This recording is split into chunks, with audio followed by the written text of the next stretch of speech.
Hello. Today I'm going to be getting into a topic pertaining to suicide. Um, I really want to create an awareness about this subject matter. It's very important. Um, Before I get into that, I just want to apologize in advance because I have my window open. It's a very beautiful day out, so I apologize for any type of background noise that you guys might be hearing. You can just disregard that. But yes, today I wanted to share just kind of a little bit of my perspective when it comes to um, this very sensitive subject because what needs to be understood is that there are certain things that you say and do not say to a person who is contemplating suicide. It's very important to be aware of the words you use, the manner in which you use it, um, as well as your tone. Um, because what you say can be very critical. And also you're not fully aware of what the person is perceiving within their own life, or how it feels to be in their own skin, experiencing these things, these emotions, or trying to understand it. So I kind of want to share some of my own personal take on it, because I don't feel that there's enough proper training with this. You only hear certain things like just the basics, but more in depth, more in detail. So like I wrote down some things, myself being a suicide survivor. There were certain things that played a role into it. Suicide can affect any person, within life, depending on their whether they have a chemical imbalance, they have issues and problems within their environment. They could have a lot of stress. They can have physical chronic pain. People do go through that, who experience pain on a regular basis. It can affect everybody, any age, any walk of life. So it's important to be aware of that. And sometimes the lifestyles a person leads, it may not seem that obvious. So that's also another thing that people need to also understand, because we cannot just assume that just because a person smiles all the time around people, that they are truly happy deep down inside. We cannot assume that. And I'll get more into that as I explain some of these comments and statements that were made to me, as I remember, going back to when I used to have these types of thoughts. Um, Also, another thing too that can contribute to suicide, like also what I had experienced, was medication. There's certain types of antidepressants that cause suicidal tendencies. So there are certain types that also kind of increase the risk of me contemplating it more and actually attempting to go through with it. And the end result, it was not what I expected it to be. I ended up surviving, because it was uh caught in time. I was rushed to a hospital. I overdosed on pain medications. So there's a level that I understand when it gets to that point, that breaking point. And I will explain it, because certain things are not as they actually seem, because I have different perspectives of it, as a person who had thought about it and had went through with it. you know um so a lot of people feel that individuals with suicidal tendencies are weak individuals. That's what a lot of information out there is kind of putting out there, about people who have this type of behavior. But it's not like that in all cases, because my case was a little bit different. So I would like to share some of, these things with you guys of what, was told to me um, throughout the years. So yeah, I'm gonna go ahead and get right into this, and also just want to let you know that there might be a part two of this because I'm going over like the more logical, information when it comes to how certain words are communicated to an individual. And remember that, we don't know for sure what certain aspects are playing into them having these types of emotions and feelings and thoughts. So there might be a part two pertaining to what I learned in a spiritual sense. So I might do an intuitive, spiritual video about what occurs, around suicide on a spiritual, intuitive level. So it might go a little bit more in depth. And yeah, so I'll go ahead and start off with this first one up here. This one says, I'm going to call 911 if you keep talking like that. First of all, this is kind of seen as like a threat. When a person is there expressing something to you when they're in a very vulnerable state, they're trusting you with that information. And to just go forward and say you're gonna, call 911 or the police on them, it's kind of an act of betrayal. So it will create them, it will then create like a kind of like a uh what's the word, it'll kind of make them close themselves off to you, you know um and not tell you anything any further. So that's something that you might want to avoid saying. So that, yeah, be aware of that. It can backfire on you and they might just shut down. um Also, next one, you need to stop. Once again, as an individual going through, you know that type of thought process, um you're not fully aware of, what the other person is going through or what they're dealing with, um that's causing this to occur. They could be having, you know PTSD relapses that keep replaying, and the suicidal thoughts keep replaying with it. That's something you do not really fully know, um medically, how that actually occurs on the physical level within the brain processing. So, like for myself, I've dealt with, well, I do have complex PTSD. So like I've had to deal with certain triggers that, created the repetitive cycle of committing suicide. So there are certain parts of this that, are not controllable due to like either a physical type of damage within the brain function that does not process memory, does not process emotion, in an effective manner. So we need to have that awareness of that. You can't just tell a person to stop if, they can't even understand it themselves either for why they can't. So that's something to keep in mind. You can't command people to, um, be something that, is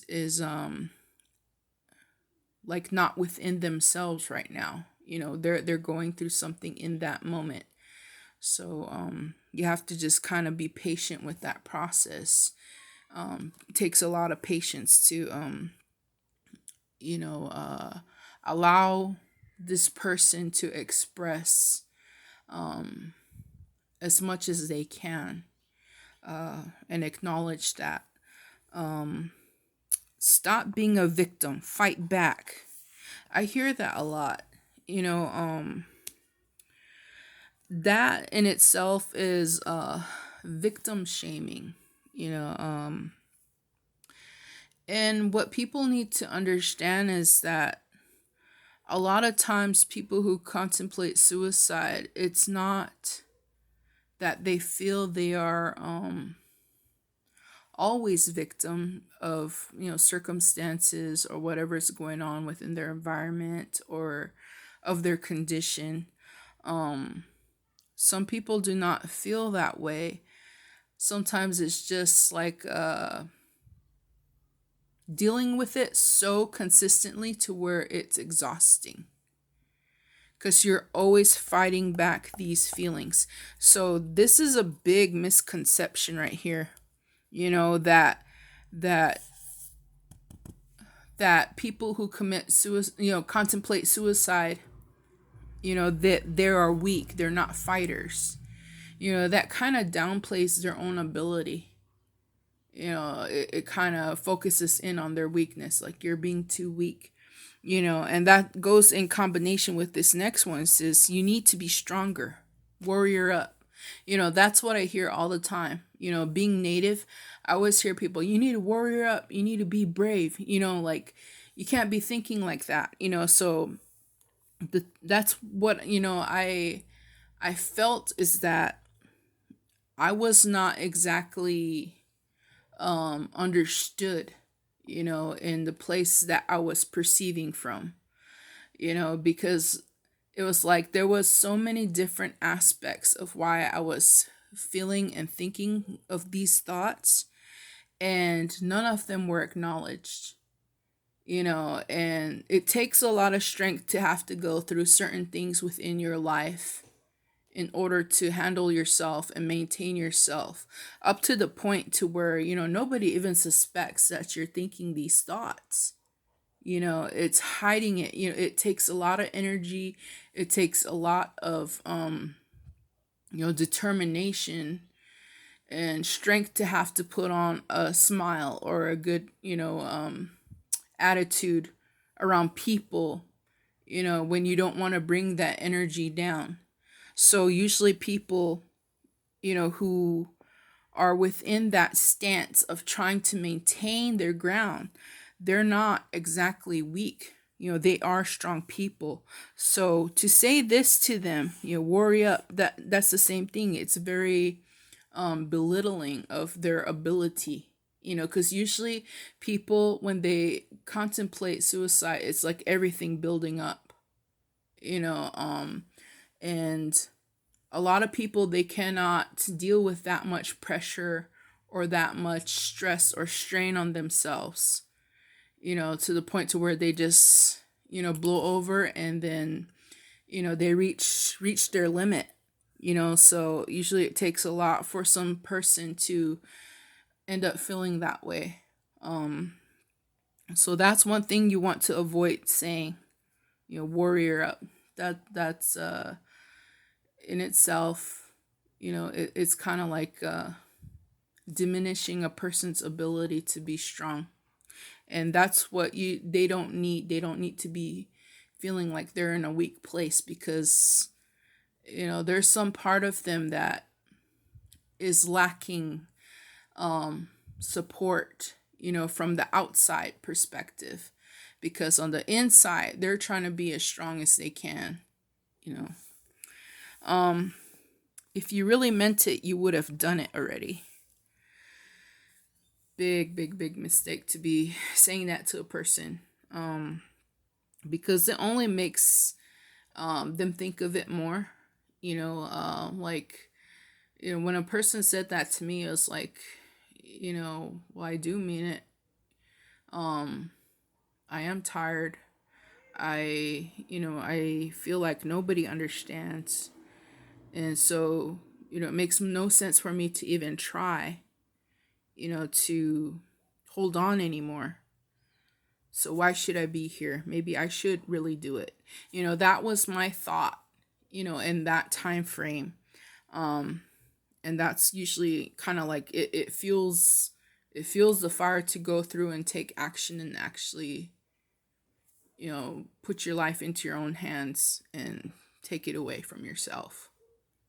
So that's one thing that you want to be careful of saying to a person.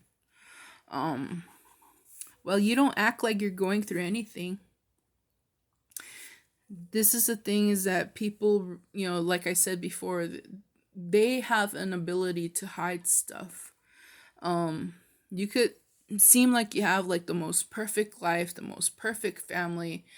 A lot of times people have to keep up an image. It can be exhausting doing that. And just because a person seems to have it all together does not mean that, they've never experienced hardship in their life. That's one of the main things that we go through here. If you're a human being, you're being human. You're being everything that is, in association to the human experience, because here there's like life, death, there's wins and losses, there's upsets, there's blessings, there's so much of an array of all kinds of emotions. And we all go through something in life that affects us at a deep level at some point. So it's best not to assume that just because a person, has a certain type of image, that they're okay on the inside. Okay. Be grateful for the life you have.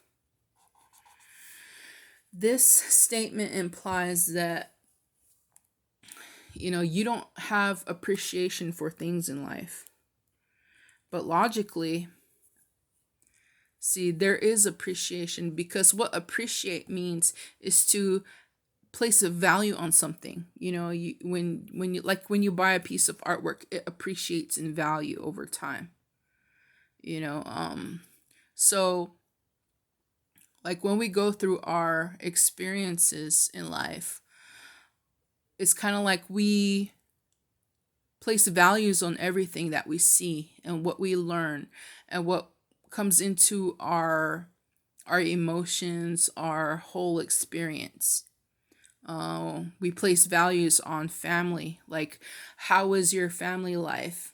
Was it a good family? Do you value mothers and fathers? Maybe a person's mother or father had been very abusive to them. So then, they don't have the same perspective that, another person has, from experiencing parents who were very supportive and had always been there. Maybe they experienced the other end of that. So, it's they do create like a sense of value around things around them.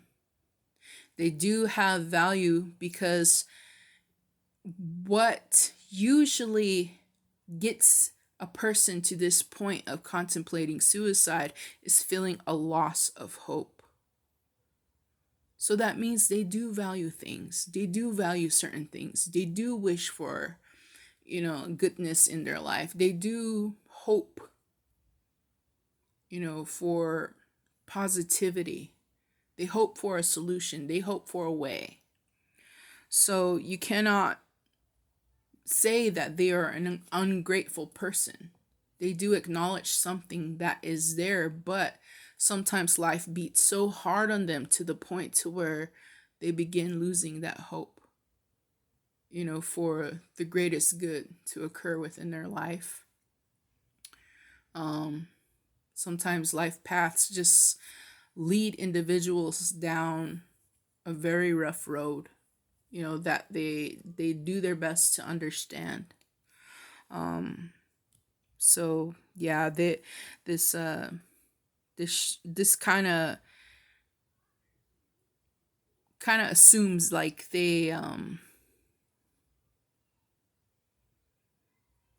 they're a person who does not take in the value of good things, and that they're doing it on purpose. Sometimes it's not, it's just like the perception of negative built up over time. It can alter the perception of a person. So yeah, this one.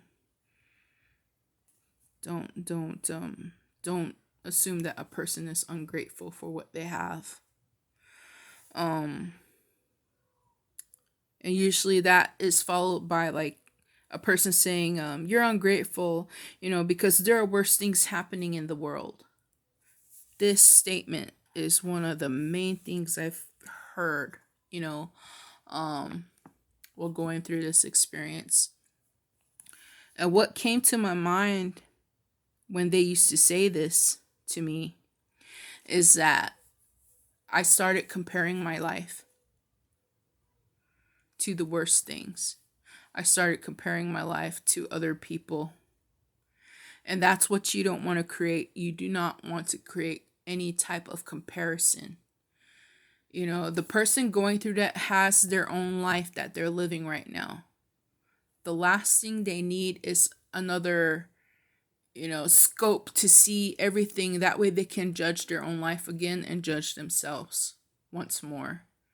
And sometimes those thoughts of judgment, they can eat away at an individual, just like it did to, my own self. So it's like, it made me feel like, okay, well, who am I to be, thinking about myself? Maybe I'm just, it brings on these thoughts like maybe I don't matter, because there are bigger things than myself. But in that time frame of when a person is contemplating suicide, their life is a big thing to them. Their life is a big deal to them. It's their body, their mind, their heart, their soul, their spirit, their emotions, their learning process, their unlearning process. Everything, that they are equipped with and not equipped with can determine the outcome, of how this person's own individual world will be molded, and a person who adds to that, idea or that comparison, they need to be aware that those ideas can go to other places where they should not go, darker places. So this is one thing you want to avoid. There are worse things that could happen in this world. Okay? You don't have it that bad. Every time I heard that too as well, it was like, they say, when they say that, it was like they bring up their own experience, about something that, happened before them. That's another comparison type of, that can create another type of comparison thought, to where like, it's like you're comparing each other's trauma, who's had it worse. This is not a competition, life is not a competition. It's not a competition over who has it worse. It's just experience that we're going through at this time. So no comparison should be made. No judgments. Because you don't know for sure, how that bad a person might have it. There may be some things about themselves that they're not fully telling you. So yeah, don't assume that, that their own perception isn't good enough to be included within all the issues of the world. They are a small piece of that puzzle that makes a greater impact on why we're all here today, dealing with these issues out in the open, and seeing it before our eyes, seeing, what happens to individuals who take their lives. You see it on the news, you see it on social media. We're all pieces of this, and the way how we treat each other. So it's one thing, not to try to compare, the struggle, you know. There's no point in that. Um Everybody loves you and you're just taking it for granted. Um this one's a little bit tough because it's like how can I explain it? Um cuz from what I understand is that um knowing that people knowing that I was loved and cared for, you know, it was something I always was appreciative of, but there was a certain level that nobody could reach. Nobody could really get a full understanding of that.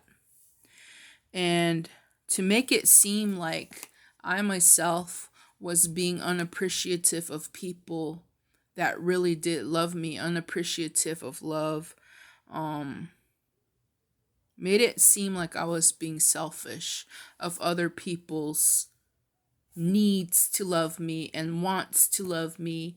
And it put on a lot of pressure.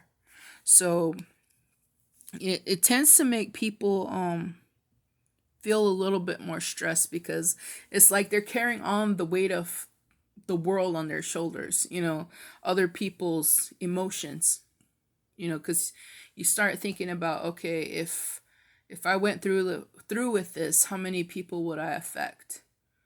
And so usually people who were contemplating suicide, it's like they start thinking about, okay, I gotta stay alive because these people love me, and if I hurt them, it's gonna be bad for them.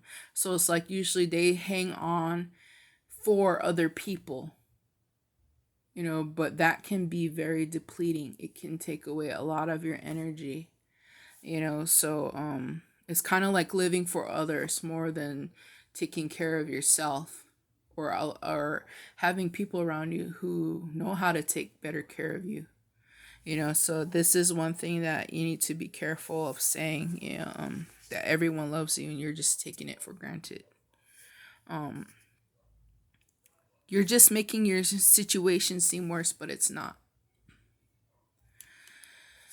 In a person's perception, it may appear like that, but um usually these thoughts are triggered by things. um and like I said before, it can be a little bit too much. You have too many triggers around you going on, it kind of escalates the situation. It's not the actual individual person, and like I said before, having PTSD triggers is like, that on replay. All your memories of trauma, everything keeps going in a cycle and you get very tired of it. So then, you know um it is very difficult, to put an end to it. And for a person going through that, that can be the worst experience they're having, because you start questioning, like, why can't I be like everybody else? You get frustrated with yourself, and it's not like you mean to make it seem bad. You're doing your best, but it's not the way how other people see it. And when people see, like you might be making a big deal of your thing, it kind of makes you draw back into yourself because you're being judged by people, you know so that's one thing you need to be careful of. um don't do anything stupid. This one's pretty simple because it just undermines the intelligence of a person. A person that is thinking of suicide, you know for them, that could probably be the only solution to a whole area of problems. So to them it might be the best idea, because it alleviates everything. It alleviates feeling like a burden. It alleviates all the constant negative cycles within your mind. It alleviates feeling the pressure of others, that have expectations of you to be a certain way, be and act a certain way. um so yeah, there's a lot that goes on with that. uh, Also, it's your fault for being this way now. People, they go through certain things within life, learning lessons, making decisions and choices. Sometimes those choices may not be healthy for us. Sometimes we may have knowledge of that, or we may lack the knowledge of knowing what is healthy for us. But that might be our only way of getting through a situation at the time, or the only thing that we may have understanding of. So, sometimes people, they're born with deficiencies. Other people go through abuse and they're not aware that they've developed disorders. So, to blame a person for that, it's not fair, to judge a person that way. To say it's all their fault, because usually, like I said, there's more contributing to this type of behavior. There's no coming back from suicide, but your problems can go away easily. Um, so it's kind of saying like, yeah, your problems are only temporary, but you taking your life is forever. You're never coming back from that. And it is true, but it's just not the best thing to express to a person, because you don't know for sure